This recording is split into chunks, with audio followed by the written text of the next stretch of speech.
ឥឡូវបានមកដល់ហើយប្រាសាទថ្នល់ស្វាយនាំពុកម៉ែបងប្អូនទស្សនាទាំងអស់គ្នាប្រាសាទនេះគឺមានបរិវេណដាច់ដライពីគ្នាហើយមានប្រាសាទជាច្រើនទ្រង់ទ្រាយខុសគ្នាដែរប៉ុន្តែมันនៅល្អនោះទេគឺមានការបាក់បែកហើយប្រាសាទខ្លះក៏រលំអស់ខ្លះនៅសល់តែជញ្ជាំងមួយខាងនេះគឺបរិវេណប្រាសាទថ្មគឺបាក់បែកអស់ហើយមើលទៅគួរសោកស្ដាយដែលមិនបាននៅល្អហើយប្រាសាទនេះគឺដែលខ្ញុំចូលទៅមើលដំបូងបន្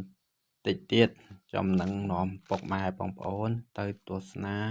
ប្រាសាទផ្សេងៗទៀតបន្ទាប់ពីវីដេអូមួយនេះដោយសារបរិវេណទីធ្លាប្រាសាទធំអញ្ចឹងវីដេអូខ្លីរបស់ខ្ញុំមិនអាចថតយកទ្រង់ទ្រាយទាំងអស់ជូនពុកម៉ែបងប្អូនបានទេយើងទស្សនាប្រាសាទដងមួយតាមលំដាប់លំដោយខ្ញុំនឹងផ្ដិតនឹងថតយករូបភាពប្រាសាទ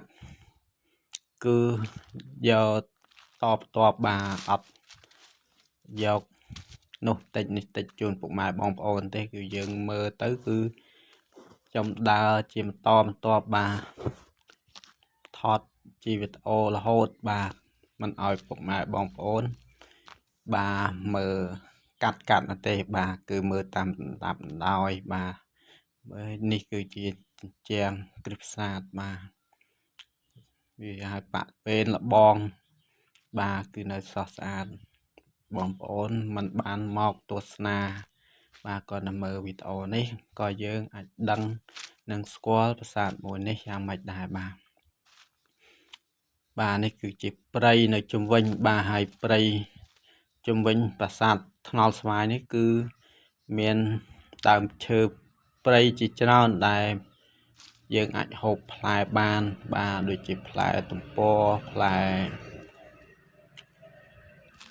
ពង្រហើយផ្លែឈើផ្សេងទៀតដែលខ្ញុំអត់ស្គាល់